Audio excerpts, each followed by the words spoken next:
You're listening to Packers Talk Network. PackersTalk.com.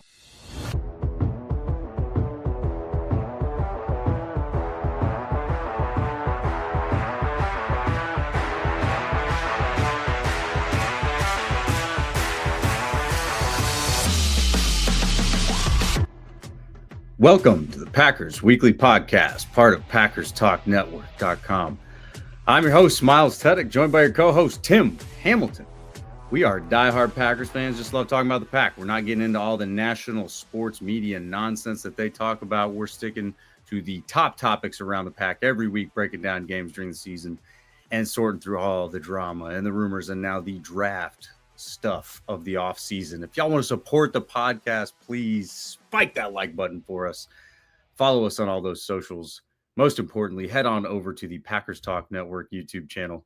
Hit that subscribe button. Hit that little bell next to it for some bonus points. Helps us out a lot. We'd love you guys for listening, subscribing, joining us every Monday night, 9:30, maybe 9:35 sometimes. It's okay. We're here. So yeah, just talking Pack. Appreciate you guys. Welcome. This evening, we got some 30 visits. We don't call them top 30 visits, right? Just 30 visits to speak of. We've got a re-signing, maybe of note. You know, there's not much else going on, so we'll talk about it. And, of course, the interior D-line and edge group of this draft class. Going to dive right into that, see who's got Packers written all over them. But first, of course, got to take care of some business. Once again, our show is sponsored by Wisconsin's own Ticket King. For over 30 years, Ticket King has been providing Packers tickets to Packers fans, as well as Bucks tickets, Brewers tickets, Summerfest tickets coming up. Go get them. You can find them on the web at theticketking.com or visit their locations in Green Bay and Milwaukee. Remember to support your local Wisconsin businesses. And if you're not in Wisconsin, support your local businesses. Tim, good evening, sir. How we doing? Good evening, Miles. Doing good. A little more than 2 weeks out from the draft, and wish it could get here already, because I think we're in that stage of like over analysis of everything. So they probably could have done the draft a month ago, and all the teams would have been fine and been ready to go and been able to draft their guys. But it's getting dragged out, and too many mock drafts, too many breaking down every player, and 100 people could like a guy, and then there's one person that says, "No, he stinks." And we got to talk about it then. We got to talk. Then that's the only differing opinion. Right. Yeah. And it's just like, yeah, this guy's great, but what if he actually stinks? And it's like, we're not going to do this with every person. So yeah, it's just, it's getting to be too much at this point. And it's like, all right, let's just get here. And now you're starting to see some of the, all these reports like this guy, there's no way he's falling out of the first round. And pretty soon, I guess the first round is going to be like 70 picks because there's so many guys that aren't falling out of the first round. It's just, it's just crazy. And the whole moving up, guys are rising up draft boards. Like, no, they're not. Like, the team like the Packers, Goody has said in the past, like they go to the combine and the draft board is already set. And they may make some changes based on medicals and interviewing these guys, but not a whole lot's changing. Nobody's rising up or falling way down their draft board. Anybody that's, having crazy changes in their draft board right now is not drafting well. So, yeah, it's just, sorry to go off on a tangent, but like, dude, do it. It's just too much right now. Like, can we just get to the draft and start drafting some of these guys already? Look, hey, I am personally a believer in endurance, and I think that this part is just as much of a test as the actual evaluations, right? Not for the players, but for the front office. Like, this is where the front office really has to lock in, block out the noise, make sure you have faith and conviction in your own beliefs or evaluations or study, whatever you want to call it. And I'm glad that Goody's on that side of like, we already know what we need to know. I love that. And yeah, I believe that the teams that aren't there are teams like in the past that have drafted a Tim Tebow or a Johnny Manziel in the first round, where it's like, come on, guys, how did that happen? Like, I get college hype coming out, but dang, like, how do you miss that bad when you're paid that much, you have that many resources, you have that much on the line. Somebody's obviously listening to the media in those circumstances, right? Or there's too many people in the building that get involved as it goes on, like owners. Yeah, true. That's what happened with Manziel, or the coaches start having a lot of say and they're finally getting around to watching these draft prospects and they start falling in love, and then they got to push their guys and it becomes a battle, and maybe sometimes the coaches win and that's why they shouldn't be as involved. And I don't think the Packers coaches are very much involved with the, from my understanding of what's been said before about the draft process, sorry. I think a lot of the coaches are kind of like giving some guys at their positions to watch and like, hey, what do you think? And maybe their input's used to kind of, break a tie, or, if there's an issue with a player, like, how do you think you can fix it? Or can you fix this issue that they're having, like in their techniques or the way they play? Like, is this something you can work with, sort of thing? But I don't think, Luke Buckus isn't going in there and telling them which offensive lineman, ranking his offensive lineman, and then they're going to take whoever Luke Buckus tells them to take. Like, that's not right. happening. Right. It shouldn't happen. No. So I don't think they're very much involved, but around the league, yeah, that's probably why some teams are really dysfunctional and stay dysfunctional, is because there's too much analysis and there's too many people involved in it. Yeah, and there's certainly the Jerry Joneses of the world that'll come in and pound his fist on the table and say, "This is my guy, dadgummit, we're going to take him." And apparently Jerry got shut down on Johnny Manziel, so right. And there was like an attempt on that. Didn't they take Zach Martin, who's going to go? Right, probably, he basically should be a Hall of Famer. I don't know if he will be because he didn't win a championship, but good move, Right. So. Stay out of it. And, the owner in Cleveland wanted Manziel, and that's who he got. And, he got what he deserved. The guy flamed out pretty quick there. So, yeah, it's at the point now. It's like, let's just get to draft night already and get going here. But it is interesting. A lot of the visits are going on with players coming in and visiting the team, and saw a couple pop up today for the Packers that I think are interesting. Couple of Ohio State guys. First one that has a lot of people buzzing, at least in the Packers Twitter world and the blogosphere, is Emeka Egbuka is coming in for a visit, or is in Green Bay for a visit right now. That's interesting. They're doing some work on these receivers. I mean, we've talked, Ted McMillan, Goody was there at his private workout. It seems like they are definitely in on some of these receivers.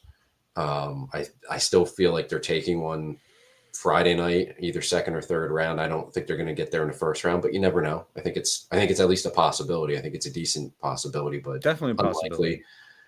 But yeah, they're doing their research. Egbuka is an interesting one too, because he's a clean prospect. Like, he did all the testing, or most of the testing. He was productive in college. He comes from a very successful program. He wasn't just a one-year wonder. Like, it's interesting, like, that they brought him in to visit, and it almost makes me think this is a curveball. Like, there's other receivers they're interested in, but they want teams to think they like Egbuka. It's fog of war season. It's crazy, but teams do it, and the Packers do it. Like, absolutely. Maybe they do like Egbuka, but maybe they don't like him as much, and they want teams to think that they really like him so that they can get someone else. Right. And the thing is, there's always something they can learn from these guys. Like, maybe there's a Michigan guy that they want to learn a little bit more about. Like, what was it like going against that guy? And you just never know. I mean, you've heard stories that there's all sorts of crazy questions that get asked at the combine, and I'm sure there are in these meetings as well. Not that that's all bad. I think there's probably some clever work being done there, but yeah, these visits could mean literally anything. Right. And Goody, much more than Ted Thompson, he brings guys in and he ends up getting them eventually, whether that's drafting them or signing. Like, Ted would bring in some undrafted guys or late round guys who they were trying to sign as undrafted free and start the process then.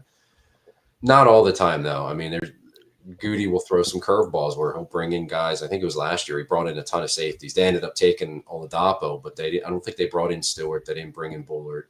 Like, he'll bring in guys from positions that they're looking at, but not necessarily the guys they want to draft. So it's interesting. Egbuka is one of those guys. I know they brought in the Texas receivers. They brought in Bond and Golden. Bond's interesting. There's some potential character issues there. So I think that's what that might be, is they want to cover themselves. He's also real small. Well, not small, but he's light for their preferred liking. So I don't know if they really like him. I don't know if they're just trying to figure out the off-field He stuff. does seem smaller than what they would typically go for. Yeah. So it seems like a lot of their visits are, let's figure out the character issues that we're heard about or that we know about. And then the other thing's medical. And that's Josh Simmons, who's Ibuka's teammate at Ohio State. He's also in for a visit in Green Bay. He's coming off an ACL injury. Mm-hmm. That's, I'm sure, a medical. They might also really like him as a player, but that's a medical question that they have on him, I'm sure, is why they're bringing him in. So, yeah, you don't know. Like, I believe this is now 3 receivers they've had in. I think they're up to like 4 offensive linemen, a few edge rushers. Like, they're telling you the positions that they're going to target. That's right. It just might not be these guys that they're bringing in. Yeah, it's a good point. They're telling you what positions they're going to target. They do that in free agency too. This aligns with who they brought in free agency, right? A lineman, a DB, a receiver. The other thing you can learn, like I said, you bring in the two receivers from Texas, you can learn something, maybe quite a bit, about that cornerback from Texas. So yeah. And he's also probably in line right there for a possibility. So yeah, I do believe that they're telling you the positions that they're targeting here. And I think this sets up exactly what we talked about after free agency, which is flexibility. I don't think they necessarily have a priority. All right, we're going to try to get corner round 1, receiver round 2, O-line round 3. I think those are probably their priority positions, and they probably feel pretty good that there will be guys they like in those groups at each one of those picks, 1, 2, and 3. So I think that's what you really want to do, is set yourself up to be able to look at the board and go, well, there's 2 guys there we really like. This one's higher on our overall board. Let's go best player available. Right. They're also, like what we've talked about in the past, there may be a line there where you've only got 15 true round 1 graded players, and you want to really be sure that if you're going to go off and try to trade up for one or trade back away, that you're making the right decision, and they may be splitting hairs on that right now. That's a possibility. Yeah. And that has a lot more to do with how the draft falls than anything else. That may be plenty for 15 round 1 great players, maybe plenty for at least one of those guys to get to 23.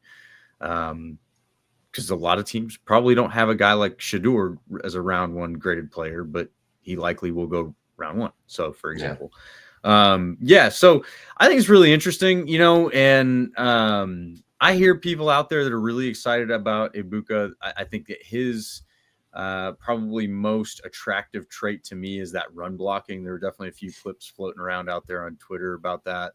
And we obviously know the Packers value that pretty highly. And what was it? No block, no rock. Isn't that what they were saying? Yeah. So, yeah, that I think plays well for him. I did not take a hefty look at how much of a blocker Golden is, but I view Golden and Ibuka very, very similarly, very similar builds. I think they're both fast players. They're both technicians. Just by reputation on social media, and social media is usually pretty good at rooting these things out, it seems like Ibuka is probably the better run blocker. We'll have to go back and take a look at that. But yeah, they both have come in. It feels like the Packers are at least prepared to take a receiver in round 1. Are you going to be shocked if they take a receiver in round 1? I'm actually not going to be this year. Like I could see it. It depends on who their guy is, and maybe it's Golden, or maybe it's Ibuka, or maybe neither one of them. Maybe they're hoping McMillan falls, who I think probably is one of their guys, if I had to guess. Maybe they like Burden from Missouri. Like, they haven't brought him in yet. Maybe he's still going to come in and visit, but so far he hasn't been brought in. He seems like a very similar type player. It's that 6 foot, 200-pound type guy, and I've heard a lot of people really, really think highly of him. Yeah, I didn't see Goody at his pro day that I know of. So maybe that's one of theirs. We're interested, but we're not going to show you that we're interested in things. I don't know. But yeah, to get back to your question, this year would not shock me to see him take a receiver. I still think it's unlikely. That wouldn't be my guess right now, but I think they could do it. They're digging around on receivers enough. It's a need right now, and it's a need going forward because of the contracts that they have coming up soon. So, yeah, my feeling has been that they're going to take one Friday night in either the second or the third round. But if they did it on Thursday night, I think they could do it. And I think it might even be one of those situations where they stay at 23. There's not a good enough trade back, and they're going to take a guy who maybe they have a second round grade on, but he's their highest second round graded guy because, they're out of first round picks at that point. They don't have, however many first rounders, they're all gone at that point, and they take a receiver. It could be a scenario like that, but yeah, it wouldn't shock me. How about you? Could you see him doing it this year? I could see it. And, this is one of those years where I'm not really interested. I would much prefer to see, and we're going to talk about him tonight, I'd much prefer to see a big D lineman or a big edge rusher. I'd much prefer to see maybe an offensive lineman.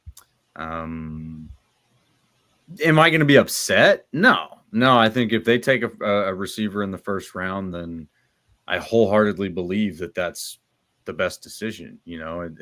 They're in that spot where it's like, if they stay there and take a player, there's conviction there, because it is that line where it's like, maybe you just trade back, get a little extra value, get us, go back into the second round, get what you need. And Goot, we've seen him do that before. We saw Ted do that before, multiple times. That's a popular move for them, and they love picking up that extra draft pick, maybe two, depending on how they do it. So yeah, I would not be surprised, but it's just, again, it's not the move that I'm most interested in. Last year there were guys there, like, this time last year I was getting pretty amped up about the potential for receiver, because we were seeing the potential for Brian Thomas Jr. or A.D. Mitchell falling down, which they did. And now we see, after the first year in the league, at least with Brian Thomas Jr., like, why that was exciting. Like, the idea of him being available to the Packers was very exciting. Like, that was up there with Justin Jefferson as far as like getting close to drafting greatness. Now, I'm not saying he's Justin Jefferson, but I'm not saying he's not. Give him some time. But I don't feel that way about these guys, right? Like, I don't feel like these are that level dude where it's like, it's special that they fell to you, right? It's like, there may be a first or second round guy and probably have like a strong career. I'm looking at a Chris Olave going like, yeah, dude, like, you had a ton of potential. You get injured a lot. Haven't really seen like a lot from him. He's good. He's not great. Like, that kind of a player to me is just not as interesting at that position at 23 as like a trenches player or somebody like that, So I don't know, man. I've got mixed feelings about it right now. I agree. Like, I'd rather see them take a defensive tackle, an edge rusher, a corner, even an offensive lineman that I know a lot of Packer fans would complain about. So I'm with you there. But I wouldn't hate it at all. And I would be really interested to see who it is and what that person could do. And I think it makes sense. And I at least think there's been years where I'm like, there's no way they're taking a receiver in the first round. Like, they're not doing it. And now I'm kind of like, they might, but I'm with you. I'd rather see somebody along the front on the either side of the ball, really, or a cornerback. Yeah. And just to bring it back to Ibuka too, like, there's been a lot of talk. Like, I like him. I think he's a good receiver. He's, produced at Ohio State, which they turn out a ton of receivers that, lately they don't bust really. Like, they go to the pros and are pretty damn good too. Yeah. But there's a lot of talk. Is he just a slot receiver? Can he do things outside? And like, my feeling on it is, I think he can. I don't know if he can be at his best on the outside or like live out there all the time. But on an offense like the Packers, where they move guys around, they're going to use a lot of motion. They're going to use a lot of stacks and a lot of condensed formations. Like, the slot thing kind of isn't as big a deal. Like, This isn't like line up static formation. We're going to have an inside guy and he's going to be the inside guy. Like, they're all going to move around. They're all going to be, condensed formations. So I think it's not quite a big deal with Ibuka, but it's just, can he win enough outside? Like, can he run all the routes for you and be successful at that? And that's kind of like my question. Like, because I can see a little bit of, I think he's a little bigger, but I can see a little bit of Greg Jennings to his game. Right. Yeah. I see that. And that's That Or a again, lot it's of it. like it's not bad. It's like I'm not mad about that. It's just, is that the most valuable thing to add at that point? And I don't know. This offense has good receivers in it, and you have more opportunities to add receivers after that with good skill sets. Right. It feels forced to me. I'm not a guru. I'm not the all knower. I do have a particular interest in the receiver position because I played it, and it's just, near and dear to my heart. But it just, these guys just don't get me that excited about it at 23. In the second round, I'm there. Like, snag them up. That Christian Watson range, let's go. But I'm not there at 23, and I could totally be wrong. But yeah, so and we got a few comments coming in here. Chris, the casual end, Goot and MLF, Matt LaFleur should be tied at the hip, and they're not. It's a weakness. Okay, I mean, I don't know. Get that. There's a debate to be had there. I don't know about that. I think they're pretty tied at the hip. I think the way the relationship is, and I think that this is probably how it should be. I think that it's the GM's responsibility to understand what works best for the coach's system, offense, defense. Beyond that, I think it's like up to the GM to be the one to determine, look, this O lineman was better to add than this receiver. I don't care if you really liked this receiver, this O lineman was better. Like you need that kind of check and balance, I think, because I don't know, I could be wrong, but I feel like coaches could have a tendency to get excited about a particular player and overvalue them in a way that GM and the scouting team is going to be more objective and better evaluating. So I don't know. Feels like a checks and balances thing to me. I think that they generally work well together. I don't know, Chris. You'll have to let us know where they've had the disagreements, man. I haven't seen too much of that. I don't see it, and I mean, I guess maybe he's talking about they don't always get like the veteran players like right away to give the current team help, I guess is maybe where he's coming from. So maybe that could be something, but I mean, that's not, I don't see any friction on the outside between LaFleur and Goody at all.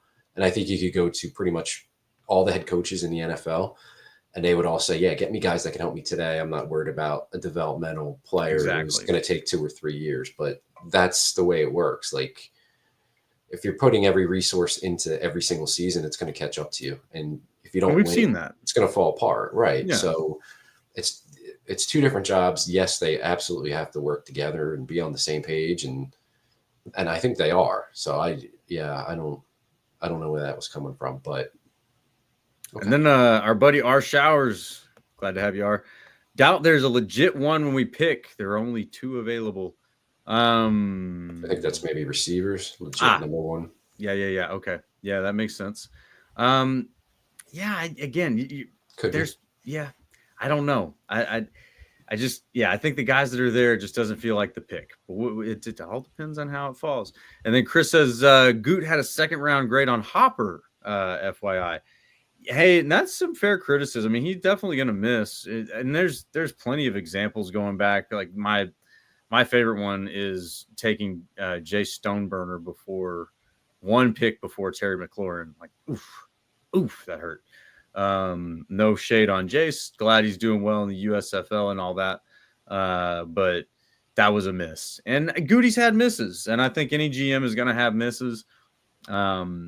You gotta win the majority of those things. I think he's done a good job at that. Sure. But yeah, and I are saying there's probably, here it is. There's the other comment. There's like 45 legit 2nd rounders. Does that not scream trade down out of first? Good take on that, you guys. Yeah, I mean, that's where I'm at on it. Like, and we said that pretty early in our talks about the draft. It's not as much fun at the top, right? There's just not a whole lot to be excited about. There's a few, obviously, you got your Ashton Genty, your Travis Hunter, there's a few star power players up there, but the depth is actually more fun to talk about. The round 2 through 4 range is really from the beginning of the 2nd round to the end of the 4th round. There's not going to be a massive drop off in players. It's going to be a very even playing field there, picks that are taken. So maximizing your picks in that range, I think is going to be a good idea. it really, again, I don't want to sound like a broken record. It does depend on how the draft falls, because another scenario that has popped up in some of these mock drafts that I've seen, and something to consider because stuff like this happens, is, if one of those quarterbacks falls down to 23, you've got a few teams right there at the beginning of the second round that are quarterback needy because maybe they didn't take a quarterback at the beginning of the first round. Right. And that pick is all of a sudden going to look pretty valuable if they're competing against each other to try to get the next best quarterback. So, there's a lot that could be on the line there at 23 that drives the value of that up and makes even more sense for the Packers to trade out of it. But I think a scenario like that is probably more likely than the Packers ending up at that pick and having a guy that they love at that pick. Yeah, I'm on team trade down. Like I would be fine if they traded down. If they move back a few more picks, later in the first round or even to the top of the second round, I'm fine with that. Obviously, the trade has to make sense. Like they have to get a decent offer. Like they're not just going to say, yeah, you're going to give us a 7th round pick, we'll move back. Like you got to get some kind of value for it. And we're not going to know that. I still think it's most likely they stay and pick at 23. But yeah, I mean, if they have the opportunity and get decent value, I'm all for them trading back because they have 8 picks right now. Goody wants more. He said he wants more. I believe him. And I think they're going to end up getting more picks with trade downs, whether it's first round or any other rounds in the draft. I think they're going to come out of this with probably about 10 players. So, yeah, I could see them definitely trading out to 23. I think it makes a lot of sense. Yeah. Yeah, and that's this is how I feel. Here it is, our showers. You got it. At 23, you should get the surest thing available: edge, D-line, O-line, corner. Honestly, what receiver do you take there that isn't a reach? That's how I feel. I feel like they're all kind of a reach at that point. Aside from your T-Mac or your Travis Hunter, those are the two top that I think of falling down. Another popular one is Jaden Higgins. A lot of people really like talking about him. That's where if you're taking a guy like Jaden Higgins there at 23, okay, I believe you. I'll trust you. And Goot, we trust. I just think that's where there's going to be a disconnect between like the media and the general population evaluations that are flying around. Not that those are ever right. Those get busted every year. And the way that scouts evaluate. Because the Packers, again, if they have the ability to trade back into that early second round and they think that the guy that they want is going to be there, they're going to go for it, right? And if they make a pick there, that means they don't believe that player was going to be there later on where they could trade back to. So you take a Jaden Higgins there. I think that's one that they could take that maybe they're just sitting back and going, yeah, it's fine. You guys kind of underestimate him, whatever. They're going to let the media say what they want to say. And then take him where they believe they should take him. That should tell you that they don't believe he would be there later on, and that's the biggest sign. So if they take him there, they don't believe he's going to be there later on. All right, well, then that's where you should take him. And that was my same stance with Jordan Love, right? It's like you took him there because you believe that's what he was worth, and everybody, you got to get an instant impact player. Well, now we see what Jordan Love is. We're like, oh, okay, good pick. And that's how I would feel about it, right? It may not look like a great pick right away, but you're like, well, that's how they evaluated it. They know people around the league, so they probably have an idea of how those people are evaluating things. All right, I trust it. But yeah, I'd much rather see kind of similar what they did with like Christian Watson, Jordy Nelson, trade back into the early second round and get that guy there and gain an extra pick. Yeah, I'm with you. I'm fine with that. And remember they were trying to trade back into the first round to get Watson, right? And they couldn't quite get him at the top of the second. They traded up in the top of the second to get him. So yeah, I'm with you. I'd much rather see the more the bigger positions of need, one of those positions over a receiver at that point, unless it's if McMillan falls there, okay, let's see who else is on the board. But you might have to take McMillan. And then, I like Jaden Higgins too. I think they took him at 23. I think that's a little too soon for me. That's a little bit. All right, so it feels early to me too. But I also think their second round pick, 52? I don't think he's going to be there at that point. So it's like if you really like them, you're going to You have got to to get go probably in that somewhere. 30s range. Yeah, yeah. So is that a trade back? Is that a trade up from from the second round? I don't know. We'll see. But no, I'm with you. I think there's more valuable, more important positions there.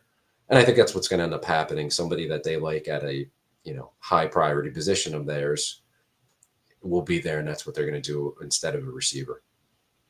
Yeah, yeah. No, I agree with that. And again, they're telling us what those positions are with some of these moves. Receiver is one of those high priority positions. Clearly, they've spent on free agent now. They've had the 30 visits with these guys, several of them. But right along there is O-line and cornerback. Those are the three that stand out right now. And to me, I'm sitting here going, well, where's the D-line? But I think that there have probably been a couple of D-line 30 visits, right? I haven't tracked those. There have been, and I have it right in front of me. So defensive tackle TJ Sanders from South Carolina. Ooh, yep. He's probably a day two guy. Edge rusher Shamar Stewart, who's been much talked about. That's an interesting one because he's the ultimate traits over production guy because he had hardly any production. Great trait. We'll talk about him in a little bit. Mikael Williams from Georgia. He's another one of that. Like a classic Packer pick right there. Yeah, and he's an injury too. He had a high ankle sprain that kind of plagued him all season. We're going to talk about him. And then James Pierce Jr. from Tennessee has been in as well, and that's a character stuff. I heard some character things about that. Yeah, I don't want to get into it, but it's well known. There's some character effort issues there, so I think that's what that visit is about.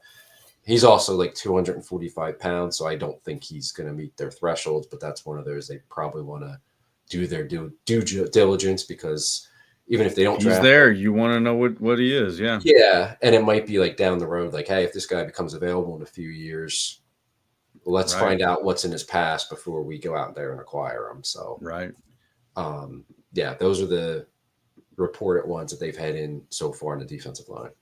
Okay.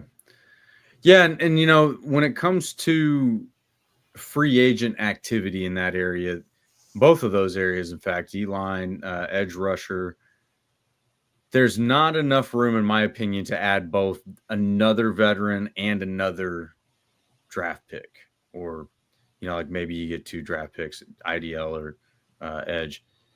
But I don't think you have enough room for that. You got your veterans there, and Goot doubled down on that, right? He said we've got the guys there that we need. So what he's telling you there is we've got our veterans, and he's been very clear when he's building these positions back that he wants to do it with veterans and rookies, right? Like with the safety position last season, even the running back position last season. He's done that several times where he brings in a veteran and a high draft pick at a position to bolster it. If he's going to add to the interior D line, which in this class seems like you should, there's really not any need or room to throw another veteran body into that group because you have your guys there. You've got your Kenny Clark there, as veteran gets, plus the other guys that are now going into their third, fourth years. So you don't need to add to that. You just need to maybe inject it with some more youth and keep that pipeline going.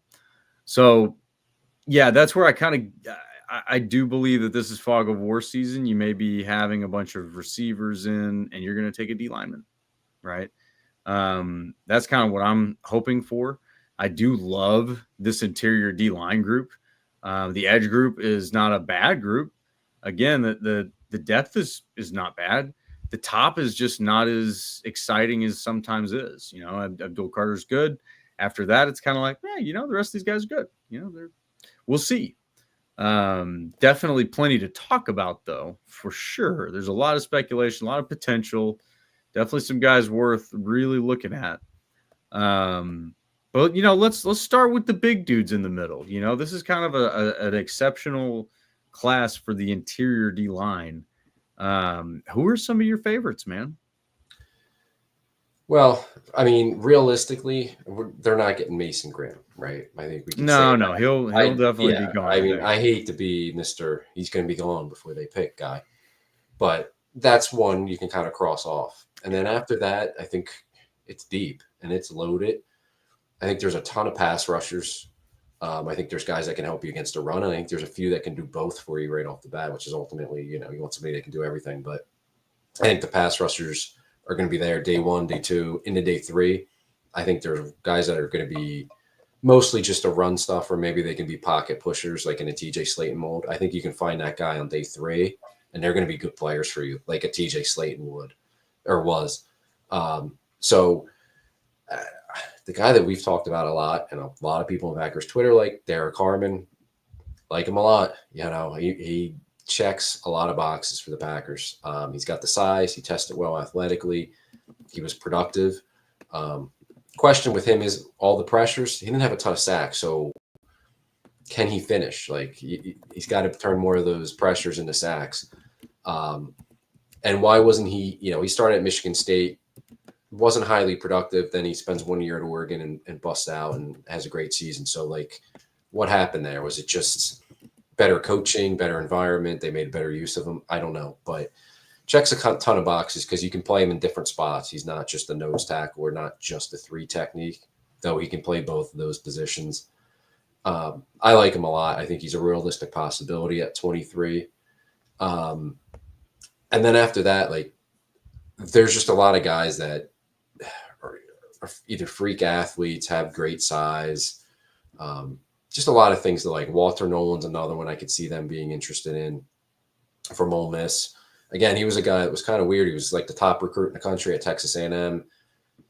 Wasn't super productive at Texas A&M. Transfers to Ole Miss, plays much better. I think he's a passer. I think he kind of reminds you a little bit of like Devontae Wyatt, or what you wanted Devontae Wyatt to be, and he hasn't been yet. Similar size, yeah. Yeah, so it's almost like a question. Some of these guys, like, all right, you're going to draft this guy. Like, that's what you hoped Wyatt was. So now, all right, are you going to have 2 of those kind of guys, or you eventually planning for Wyatt to not be here? But the way I look at it is, if they're going to be able to rush the passer from inside, get as many of them as you can get. And I think Nolan's one of those guys. I think he's got a lot of untapped potential. Like, he's got, if you said 3 or 4 years from now that he ended up being the best defensive tackle in this class, I wouldn't doubt that. Like, he's got that amount of skill. It's just consistency and bringing it all out of him. Like, but I think he's got that kind of talent. And then, like, we can just go. I mean, there are just a ton of guys at that position where I think you can get in, like, second, third day guys. We took TJ Sanders was a guy that visited, for the Packers. I think he would make some sense for you. Darius Alexander from Toledo. He's a little bit older than they usually like to draft, but he was, again, productive. He's got really good size. Testing was good, and he was excellent down at the Senior Bowl. They love Senior Bowl guys. He would be another dude that I would have no problem. Kenneth Grant, who is, I think he's a little different than guys they usually draft, which may tell you that they're not going to draft a guy like that. But just because he's 330, he actually probably played in the 340s or the 350s at Michigan. I mean, he's just a massive, powerful dude. Is there enough pass rush there with him? He gets his pads up way too high at times. Definitely consistency and endurance concerns with him and questions about him. But, man, if he hits, he could be a monster inside, right? And he's nose tackle, maybe be a little bit of 3 technique, but he's a guy I think will be there at 23 for him. The kid out of Ohio State, Talik Williams. Yep. I like him. I just don't see enough pass rush to take him in the first round. Now, if you tell me they got him in the second, third round, I'm fine with that. But early, I want guys that can get to the quarterback, because that, to me, is the most valuable thing you can do. I don't see enough out of him right now. Maybe he can develop into more of that. I don't think he'll ever be as good as some of the other guys in his class at doing it. But if he can take another couple steps doing it, that'll make him such a good all-around player, because he's already really good against a run, and he's big, long, powerful. Yeah. And then, guys like Josh Farmer are out there. There's, if we want to talk about some of the run stuffers that are going to be out there, because there's a bunch of those guys that'll go on day 2 and day 3. The Cam Horsley's a guy I like, who's, I think, a third day defensive tackle. Big Cam Horsley fan. Yeah. Great value there. And he's got the Halfley connections, which isn't the only reason I like him, but, it's something, I guess. But he's TJ Slayton. Yeah. Right. Like that's what he's going to give you. You're not going to get much pass rush, but he's going to clog up the middle and be good against the run and be one of those kind of plugger guys that you need on early down. So I think there's just all types and varieties, and it's a really, really deep draft at a position in need for the Packers. It just screams like they got to end up with, I mean, I'm hoping they end up with a couple defensive tackles, but they at least got to take one early, first 2 days of this draft. Not just, they need it for production right away, but then you'll talk about, does Kenny Clark bounce back? And if he doesn't, they probably move on after next season. Wyatt's 50-year option. Are they going to pick it up? Are they going to let him walk, try to extend him? Like, there's contract concerns. So you're not just looking at 25, you're looking at 26, 27 on down the line. Right. So it's a position of need, and it really lines up with them because there's just so many guys and all kinds of variety. And it's a really fun class. Like, I think there's some guys that are going to go third, fourth round that in other years are going second round. Right.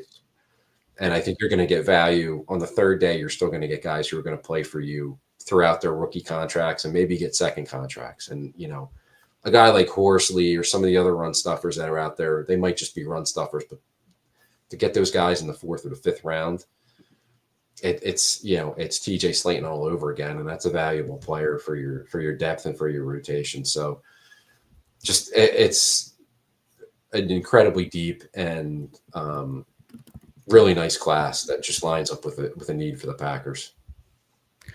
Yeah, and I'm particularly interested in the size, and that was kind of my angle in looking at this class. You look at the Eagles and the monsters that they've got on their defensive line, and then I look at our defensive line, and Kenny Clark's the biggest guy, and he's not small, right? He's 6'3", 315, big guy. But I don't want that to be the biggest guy anymore. I want a bigger guy now. Is it Jordan Davis? I think is the one that he's like 6'6", 330 or yeah, he's like massive. That. Yeah, you need that guy. You got pass rushers. You got pass rush talent across the board, even on the D line, not just on your edge, but like Carl Brooks and even Devontae Wyatt has shown that. You've got that. You need that mountain in the middle that also is athletic, by the way. Like that used to be a huge rarity, and now there's several of them. You mentioned Kenneth Grant. He's the one to me that he's 6'3". Well, let's see here. That's PFF. PFF and the NFL Combine can vary. So let's go with the NFL Combine and trust their measurements. So NFL Combine's got Grant listed as 6'4", 331. That's the accurate one. Dude. And I think he's a massive dude. If you look at him, I think he played a lot, maybe not a lot, but he probably played 10 pounds or so heavier at Michigan. Yeah. He slimmed down for the combine. And he doesn't have any combine results on here. I don't know what his raw score is. But a dude like that can move, man, you need that now. You need that in the middle of your D line to give those O lines hell like the Eagles did. And so he's one that is very interesting to me. I would really like to see that. Walter Nolan, I can't disagree with him. He's right there in that range that I think will be available for them. He's a little bit lighter at 6'3", 305 than Kenneth Grant. But yeah, I mean, he's not that bigger type, right? You're probably, he's big, 6'3", 305 is a big dude. Yeah. But you're not getting any bigger on your D line with him. And that's where I'm kind of hoping to see maybe an upgrade in size if you're going to go D line in this draft. So Walter Nolan, I think, is a very interesting one, being the first rated recruit coming out of high school and all that. But Derek Harmon's been my favorite so far. That 6'5", 310, I think is that's what PFF has. Let's see what NFL Combine has for him. But he's just that big dude out of Oregon. 6'4.5", 315, 313. And he ran a 4.95 with a 1.74 10 split. That's pretty good. That's pretty good for a guy that size. I would definitely enjoy seeing that on the Packers D line. But yeah, I really, there's a lot of them. I mean, you went through a lot. I don't want to just repeat names that you went through. There's a lot of really interesting names. All of those guys that we just talked to, up to Derek Harmon, I think are definitely in play at pick 23. After that, I think, you start getting again into that early second round range, maybe mid second round range. Tyleik Williams, the one out of Ohio State, he's listed for PFF at 6'3", 327. So let's see what they've got him on at the combine. Combine's got him listed 6'3", 334. It's pretty big. And again, no combine results. I don't know how fast he is. I looked up his raw score on Twitter and don't see it. So a lot of these, and we're going to get into it with the edge, a lot of these guys didn't test, or they did, certain drills. They might have ran a 40, but they didn't do any of the agility stuff or the jumps, or they did the jumps, but they didn't do any of the running. It's kind of a weird year for that. But yeah, so we're going to. Now, I will say this. If you go back and you watch him in the combine, like there's a clip I got playing right now from him at the combine. The dude he's moving. He's putting a spin move down, he's chopping his feet, he is moving. So yeah, you give me a dude who's 330 plus that can move like that I think is something that upgrades your defensive line. I would love to see that, sort of like a BJ Raji 2.0. BJ Raji being able to move for his size back in 2010 was a big deal. Now he's probably considered small and average. These guys have all just beefed up and gotten more athletic.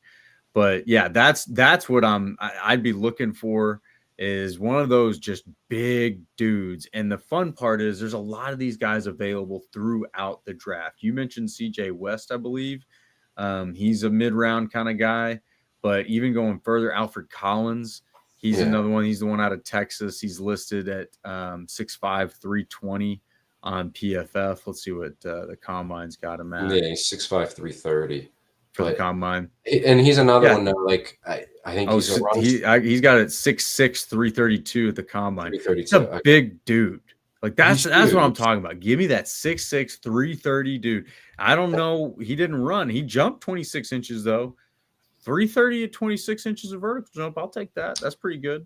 Yeah. I mean, a big dude like Collins though, like he's got to rush the passer. And if he's just a run stuffer, then to me, he's a third day guy. Like I agree. Like I would like some big dudes, but to me, if you can't rush the passer, you're a day 3 guy, no matter how big you are. Like I want guys in the top 100 first 3 days that can get to the quarterback and affect the quarterback. Like, because that to me is more like you can find run stuffers. Yeah. And I think they'll be able to, because there are some guys like that. Horsley, we mentioned the kid out of Georgia Tech, Zeke Biggers, who has a great name. And he's big. He's another one. And he's big. He's 6'6", 320. But he's a third day guy. He's a run stuffer. And that's fine. I'm not trying to knock it. But those early round guys, you got to get to the quarterback. And that's why, like, Tyleik Williams from Ohio State, long, he's a big dude too. I just don't see the pass rush there. Like, he might be able to push the pocket. Okay, that's good. But, like, he's not getting there quick. And he's not getting there a lot. Like, he's going to be really good against the run, but I'm not using a first or second round pick on a guy like that. Kenneth Grant, can he do enough of that? Can he get to the quarterback consistently enough? Because to me, if he can't, he's not a first round pick for me. That's just how I feel. I don't want guys that are primarily a run stuffer early. I'd rather wait and take those guys, find those guys later on.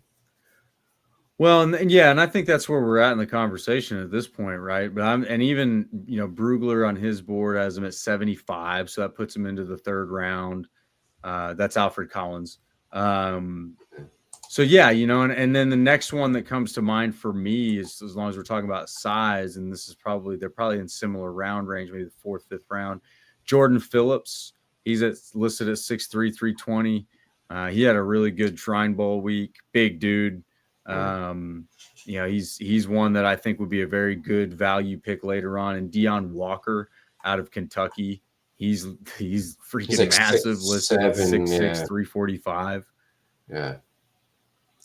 So yeah, there's some big dudes, and I think there's some guys that are pretty, maybe not as big as Grant or as big as Walker, like you mentioned, but even if you're, a guy like Nolan, that's a big dude too. He's only a little bit over 300 pounds. Darius Alexander's 305. Like, they're still big. And the fact that they can move the way they can, getting tongue tied. Harmon, who we both like, is 313. That's a big dude too, but he can move and he can get into the backfield and shoot gaps and stuff. So there's a lot of defensive tackles. We could talk for a long time about that.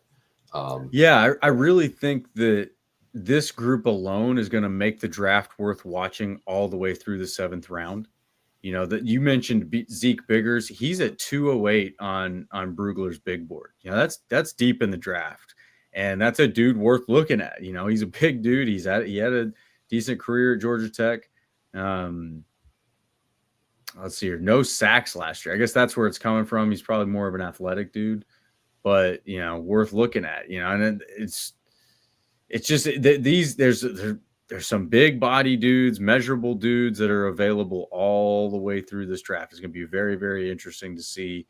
And, but yeah, that's why I tried to hone in on, what would I like to see for the Packers here? Cause there are so many names to talk about.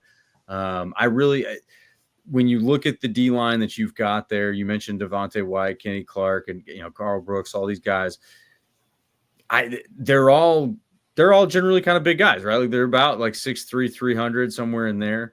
But you don't have that dude, that big mountain. And that's what I want to see. And whether you get him in the first round, which, we mentioned Kenneth Grant might be that type of guy, or you get him in the 7th round with like a Zeke Biggers or one of those, like even a Deion Walker, if he's later in the rounds, give me that mountain. Just give me that big ass dude that maybe eats up a double team, maybe even a triple team if he's good. That's what I'm looking for out of that group, man. And then, of course, we've sat here and spent a lot of time on the big guys, but the edge rushers are part of this too, man. So, let's shift gears there a little bit to the edge defenders. Obviously at the top, you got a few names that I don't think it's reasonable to expect the Packers to be within range of, and Abdul Carter and even probably Mike Green. I don't think he'll be there. I think he's a top 15 type guy. But after that, you mentioned the guys that they had in for visits already. One of the there he is again. I was gonna have to scroll up, Chris. You brought him back. Donovan Eziraku. I at least tried. Out of Boston College.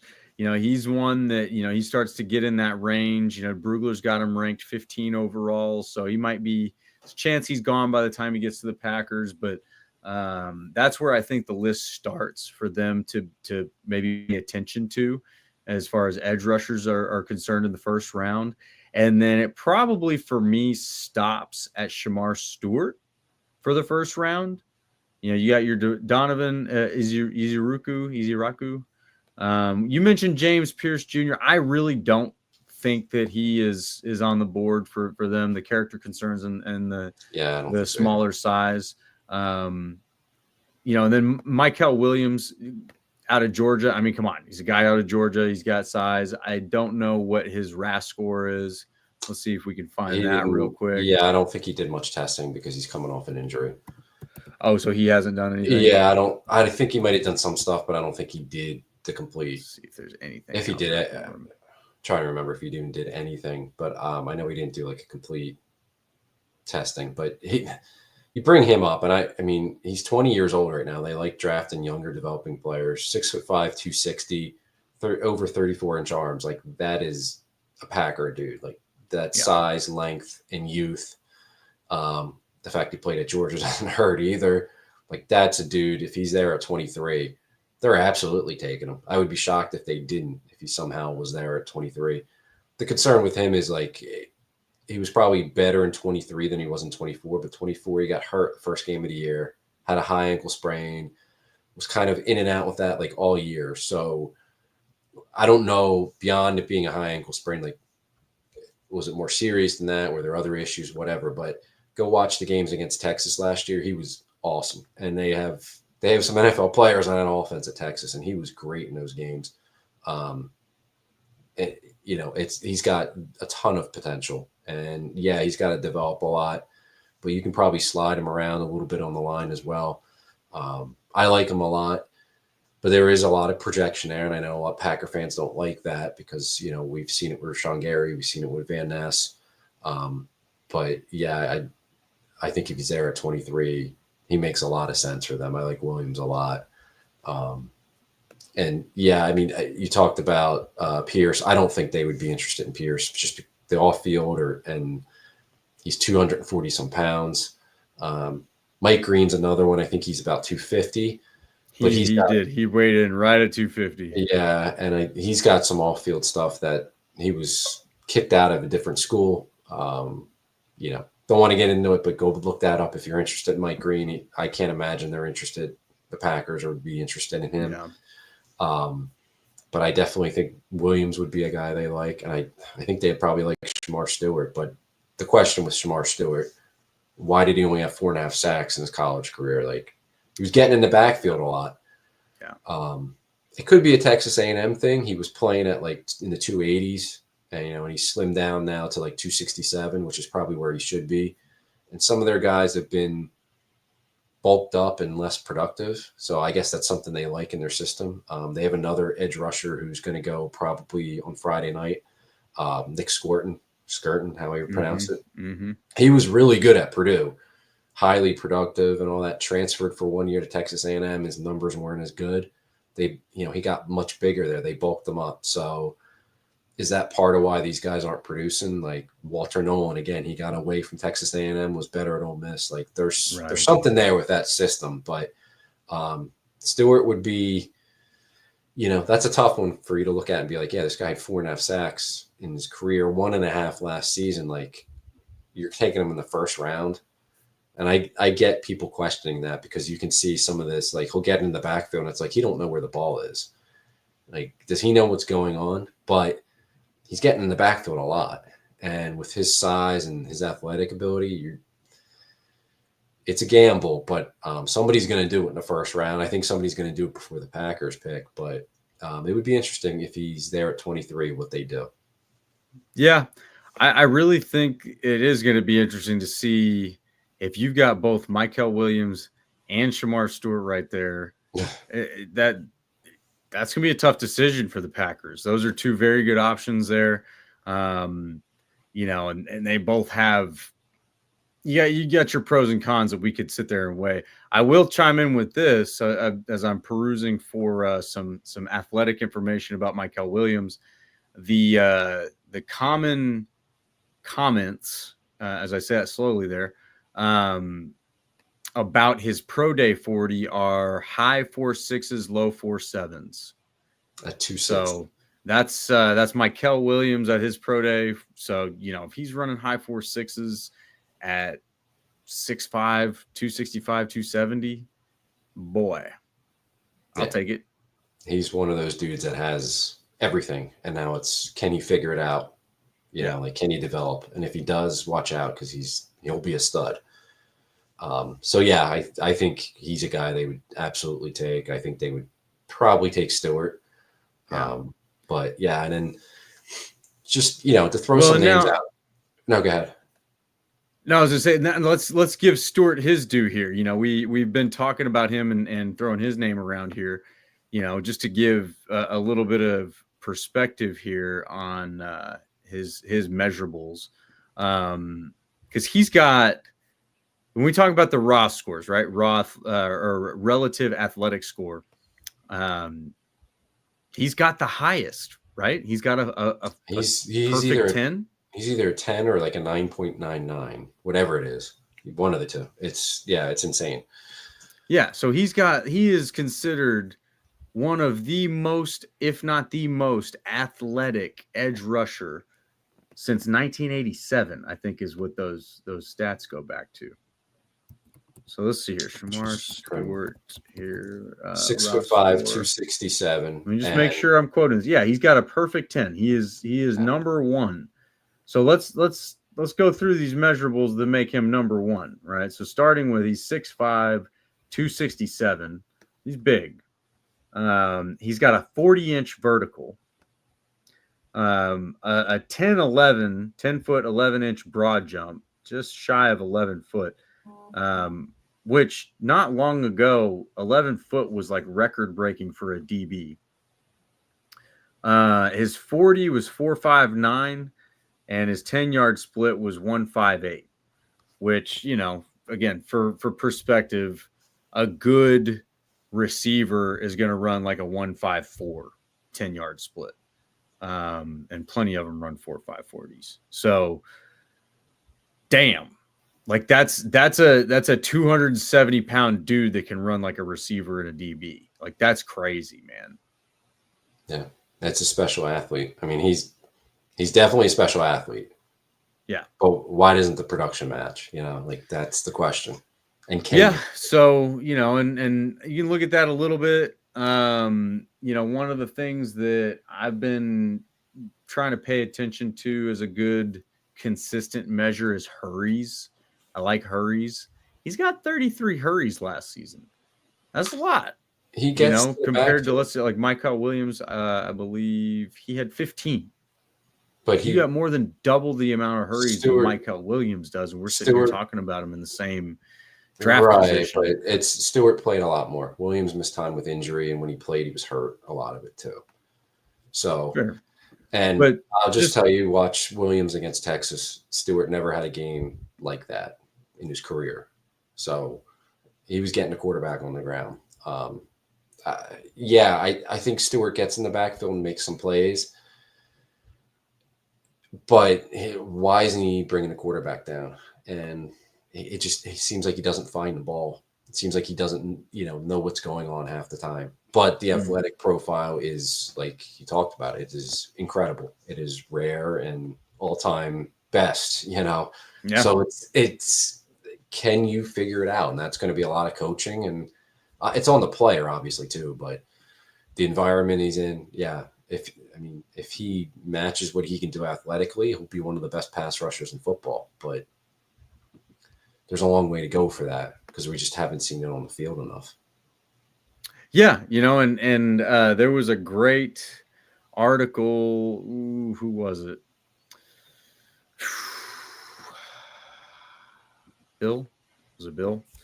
We're going to find out who it was because I'm going to give him a shout out. But great article about the statistics of how these guys pan out, right? So the best pass rushers over the last few years and how they ranked on the athletic scale. I want to say it was Bill Huber, SI. Is that SI? He's not SI. Yeah, he is. Okay, yeah, I believe it was Bill Huber, SI. He had that article about pass rushers and athletic ability, and the numbers are there, right? There were several examples of guys that didn't have much college production to speak of, but they were athletic freaks, and they've had great NFL careers. So, there's a case to be made for that. It doesn't mean that he's a sure thing, right? It's just to say, like, it's not unprecedented for a guy that lacks production, that has elite athletic ability, to go on to have a great NFL career. I'll give the one example that comes to mind is Danielle Hunter, who was with the Vikings, and now he's with Houston. I think his last year at LSU, he had 1 sack going into the draft. Now, I think he was like a second or a third round pick. We're not talking first round like Stewart's going to be. But he had 1 sack his last year in college. He's turned out pretty damn good. So it can happen. Oh, sorry, man. I missed you there for a second. No, I'm just saying it can happen. And, there's examples of that. So. Yeah, and that's the thing. And that's what these guys have to figure out. And you can be confident that Goot and squad, the scouting department, has seen every snap of Shemar Stewart. They know whether they believe that, the lack of production is something that they can fix or something that even needs to be fixed. Maybe it's just, hey, you get him into a different system, you get him doing different things, you tweak this, you tweak that, whatever it may be. It may be very easy to use and mold. Our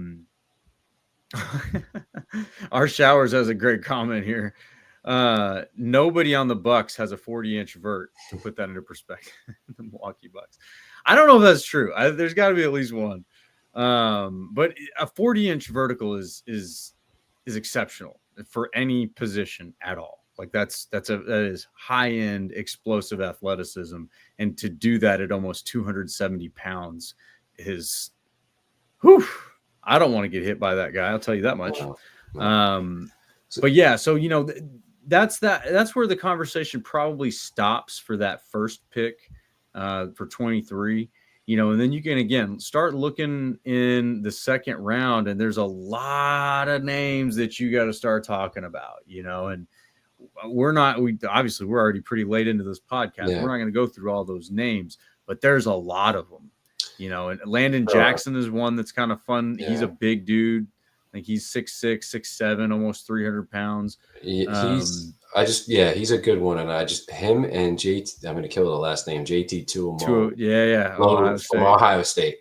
They both tested really well, and they both have the size the Packers love. Like for some reason, they're sticking out to me. And I don't think they're first round guys. I think they're probably more like second round guys, which, very well could be where they would be drafted by the Packers. But I don't know. Those two guys were kind of standing out to me. Like they're built and they're athletic, how the Packers, like they're just in that mold that one of those two could be picked by him.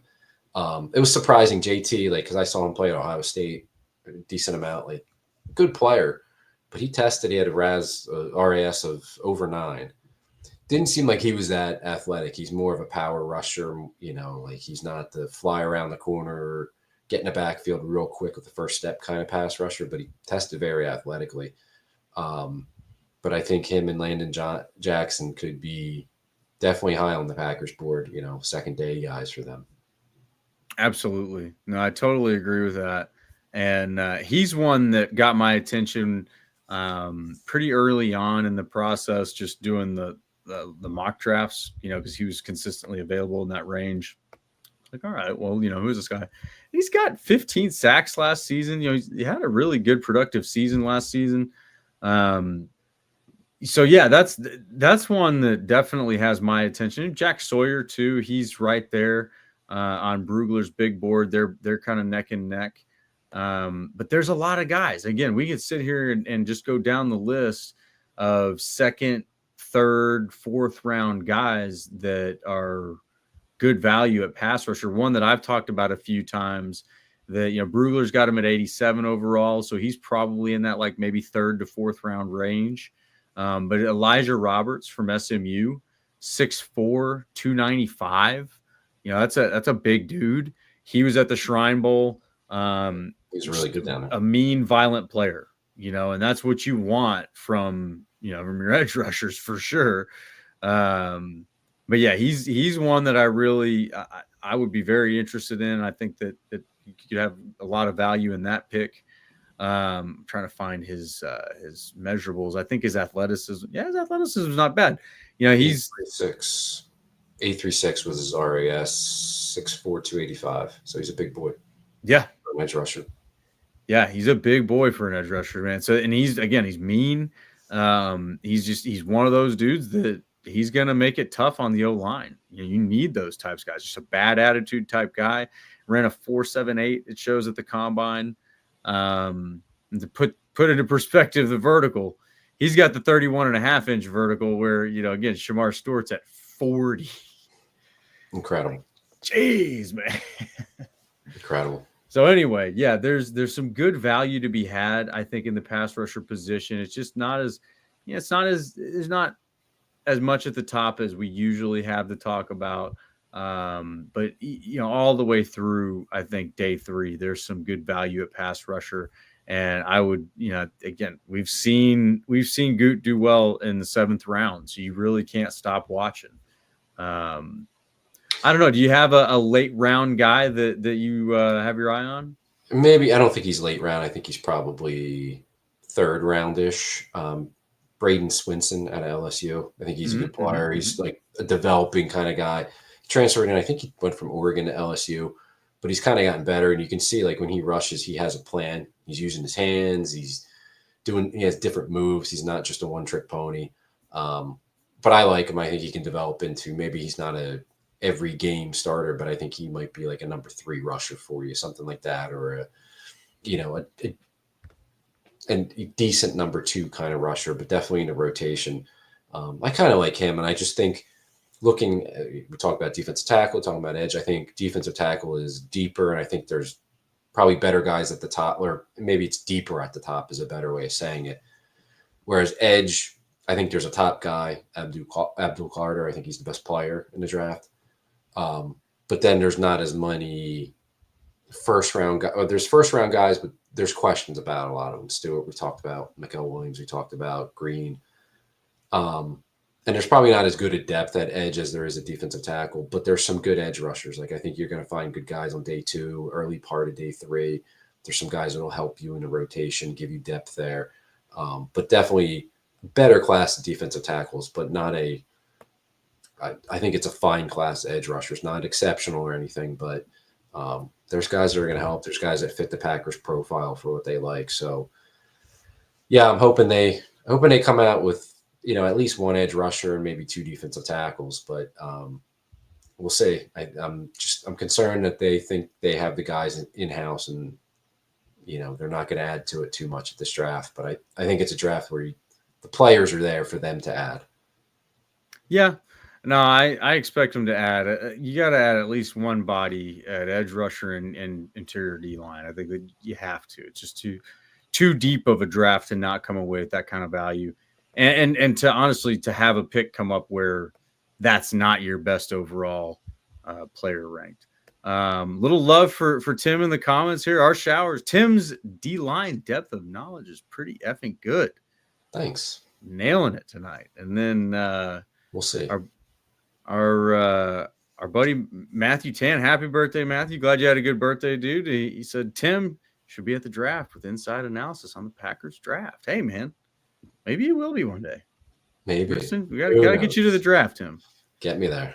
I'll go. Gotta get you there. We both got to get there. We're gonna have. That's right. We need to be on site with our Packers Weekly podcast right from Lambeau Field post draft. We got to do it, man. Yeah. So this. I think that overall, what should be taken away about this group is it's not flashy as usual. The interior D-line, dare I say, this is a generational group. Not for any one individual reason, but because the size and athleticism that's available throughout the draft at this position is nuts. It's absolutely nuts. It's very rare that you get more than one 330-pound plus dude that can move, and you've got a bunch of them in this draft. And then the edge position, I honestly think, is being a little bit underestimated. There seem to be some good guys that are going to be available there, not only at the end of the first round, but in second, third, fourth rounds. So yeah, a lot worth paying attention to, a lot worth looking into. We're not going to come in here and rank players like we're some kind of all-knowing gurus, but it's fun to talk about these guys and speculate who could be, who couldn't be, and that's the best we can do right now. Maybe watch a little film, study a few tendencies, whatever it may be. But at the end of the day, it all depends on how the board falls. So, you can fall in love with a guy and he'll never make it. So that's the love-hate relationship we have with the draft, isn't it? Yeah, absolutely. And I'm sure we're going to talk about it, between now and the draft, who our favorite players are, who our guys are. And then we're going to watch the Packers not take any of them. So, and that's just the way it goes. That is the way it goes. Oh, man. Well, if y'all have hung with us this long, thank you so much. You guys in the comments are awesome. Love it that y'all are with us every week, subscribing, hanging out with us, talking Pack. If you would, and you enjoyed this episode, spike that like button, share this show with your friends. Most importantly, jump on over to the Packers Talk Network YouTube channel. Hit that subscribe button. Hit that little bell next to it for the bonus points. Show us some love, y'all. We appreciate it. Love that you guys are hanging out with us every week on the Pack Weekly Pod. We will see y'all again next week, Monday night, 9:30 p.m. Central Time.